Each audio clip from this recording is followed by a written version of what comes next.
Episode 183. Waktu bergulir semakin siang. Hang kembali dengan perasaan cukup tenang. Dia tidak menemukan pil apapun di ruko. Jadi dia berpikir pekerjaan Nona bisa diselamatkan dengan mudah. Tuan Saga tidak akan menutup tempat itu secara paksa. Dan Nona bisa kembali bekerja kalau masa hukumannya selesai. Ketika Han masuk ke dalam ruangan presdir, Saga masih ada di kursi kerjanya. Han senang melihatnya.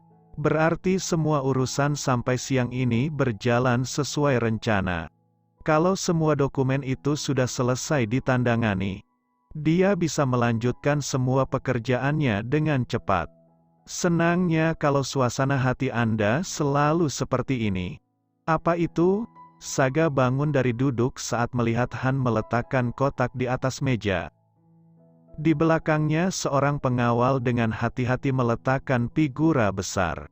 Dia menganggukkan kepala pada Saga lalu pamit pergi. Ini sepertinya Ibu Nona. Dan barang di kardus ini benda-benda masa kecil Nona. Ada foto-foto juga. Han membuka penutup kardus. Mendengar itu Saga terlihat sangat antusias. Dia segera mendekat dan duduk di sofa. Kita lihat, ada apa di sini? Mendekat, seperti menemukan harta paling berharga di dunia. Haha, dia mengemaskan sekali. Saga memegang sebuah foto. Seorang gadis kecil sedang duduk di pangkuan ibunya. Belum terlihat mirip Dania saat ini.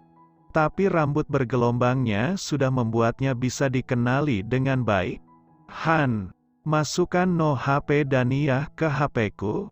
Aku mau meneleponnya. Baik. Han bergegas berjalan ke meja kerja Saga.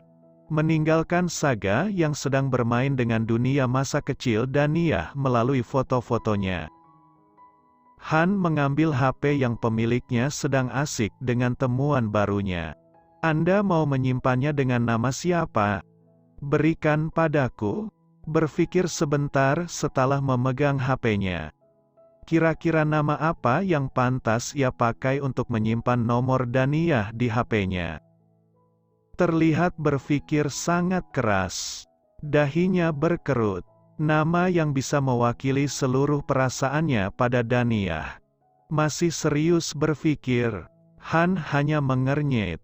Setelah cukup lama tenggelam dalam perenungan diri, akhirnya Saga tersenyum mengerakkan jarinya. Setelah menyelesaikan satu pekerjaan hebat lagi menurutnya.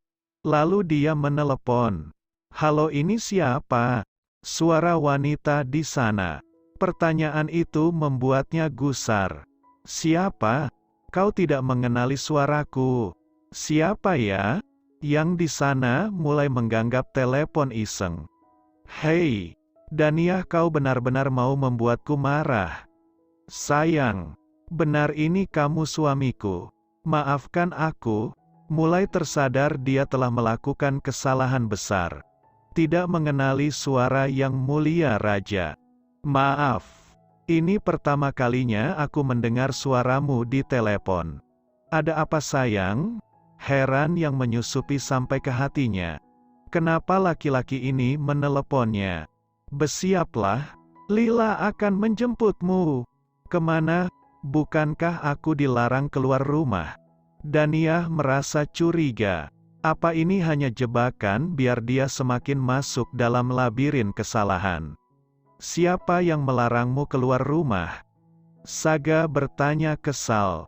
Kan kamu yang melarang. Bahkan melarang keluar dari pintu rumah utama.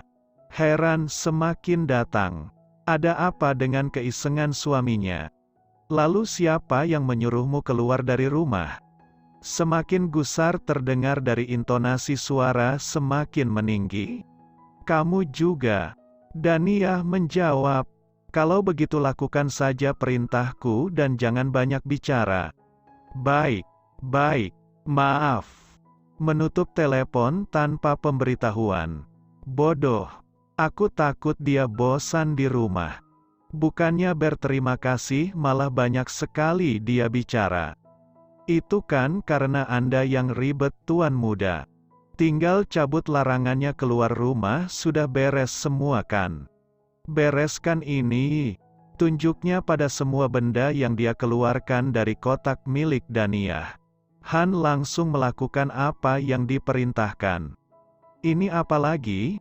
Saga menunjuk sebuah amplop besar yang juga ada di atas meja. Itu laporan keuangan Nona yang diambil dari pemakaian kartu dan rekening yang Anda berikan pada Nona. Saga penasaran. Mengambil amplop besar itu, beberapa kertas jatuh tercecer. Karena ternyata banyak isinya. Dia bergumam pelan melihat beberapa lembar terakhir. Itu donasi Nona ke balai kota untuk beasiswa kuliah.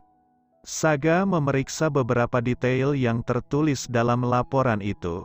Nama-nama penerima beasiswa dan gender mereka. Cih, dia membantu murid laki-laki juga. Menyebalkan sekali. Nona tidak terlibat dalam penunjukan siswa yang menerima beasiswa. Nona hanya menyerahkan kepada Dewan Kota. Saya sudah memeriksa mereka tidak terhubung satu sama lain. Random terpilih karena mereka termasuk siswa kurang mampu tapi berprestasi. Aku punya istri mulia sekali. Tahu bagaimana menghabiskan uangku? Mendesah kecil. Tapi dia merasakan kebanggaan di hatinya. Nona sudah memulai ini sebelum menikah dengan Anda. Tapi setelah menikah jumlahnya donasinya naik hampir 10 kali lipat. Han menunjuk angka-angka di atas kertas. Haha, baiklah, biarkan dia, asalkan dia senang.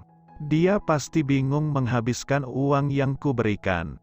Han membereskan kertas-kertas, dan memasukkan kembali ke dalam amplop. Sepertinya Nona tidak terlalu suka belanja barang mewah. Jadi dia memakai uang yang Anda berikan untuk hal seperti ini. Manisnya, bukankah dia mengemaskan begini? Semua orang tidak bisa tidak jatuh cinta kalau tahu dia seperti apa. Memukul bahu Han senang. Benar kan istriku mengemaskan? Benar. Hei, jangan memujinya. Cuma aku yang boleh memujinya. Han angkat bahu tidak peduli protes tuannya. Sambil memindahkan semua benda yang dia bawa dari ruko milik Daniyah ke sudut ruangan. Nona memang mengemaskan dari semua sisi. Baik wajah maupun kebaikan hatinya. Untuk itulah Anda sangat menyayanginya kan? Kekacauan terjadi menjelang waktunya makan siang. Staf sekretaris mengetuk pintu dengan khawatir. Han muncul semakin membuat mereka menciut. Maaf Tuan, ada Nona Helena di lantai bawah. Dia tidak mau pergi walaupun sudah diusir. Dia bahkan berteriak-teriak ingin bertemu dengan Tuan Saga.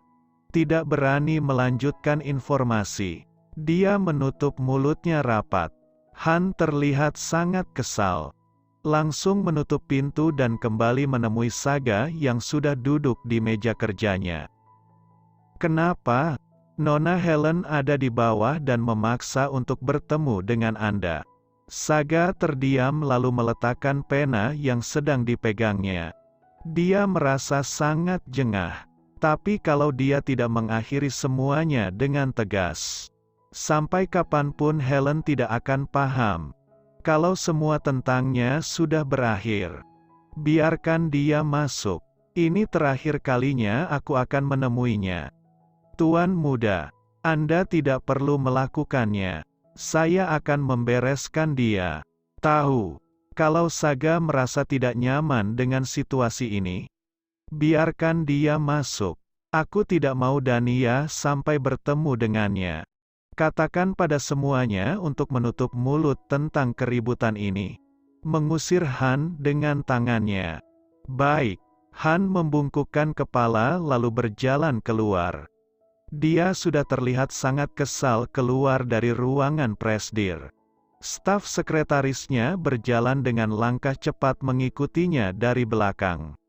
Katakan pada semuanya yang melihat kedatangan Helen untuk menutup mulut mereka.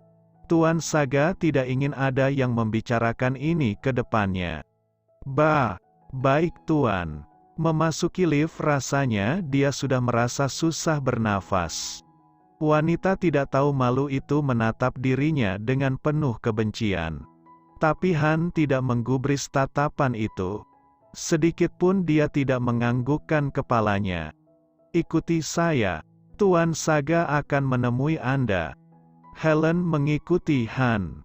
Sementara staf sekretaris tertinggal untuk membereskan semua kekacauan yang ditimbulkan Helen.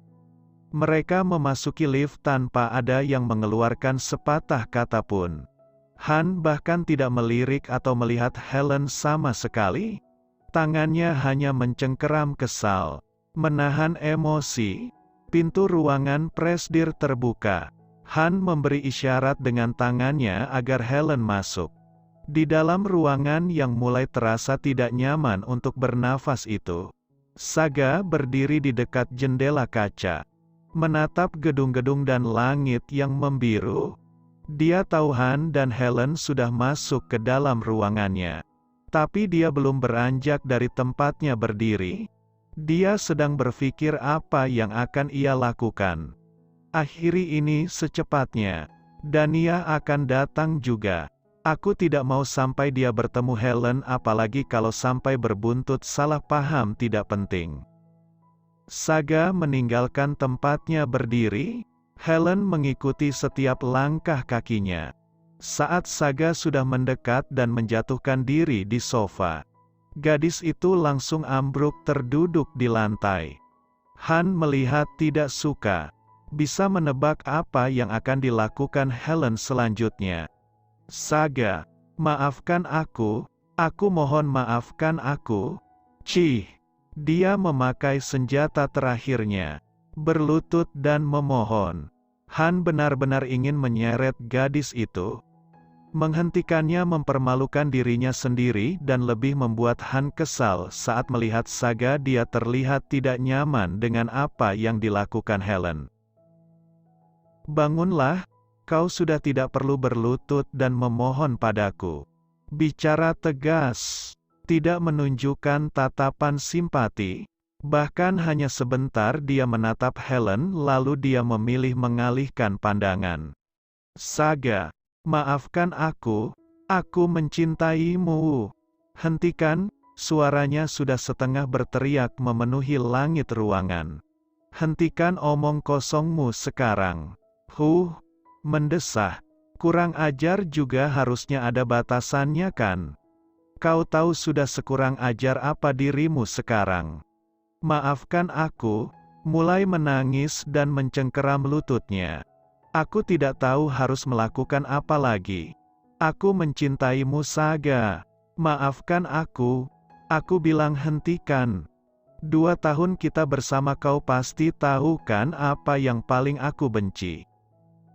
Helen gemetar mengingat apa yang paling dibenci Saga. Melihat wanita keras kepala mengejar-ngejarnya dan menyatakan cinta padanya. Padahal jelas-jelas mereka tahu Saga memiliki kekasih yang dicintainya. Dan yang membuatnya merinding. Saat ini ia melakukan hal yang sangat dibenci Saga itu. Maafkan aku, air mata Helen berjatuhan membasahi lututnya. Bangunlah, jangan membuatku mengulangi kata-kataku. Duduklah di sofa. Helen gemetar bangun dari berlulutnya. Dengan penuh drama sambil berurai air mata dia menyeret kakinya dan duduk di sofa.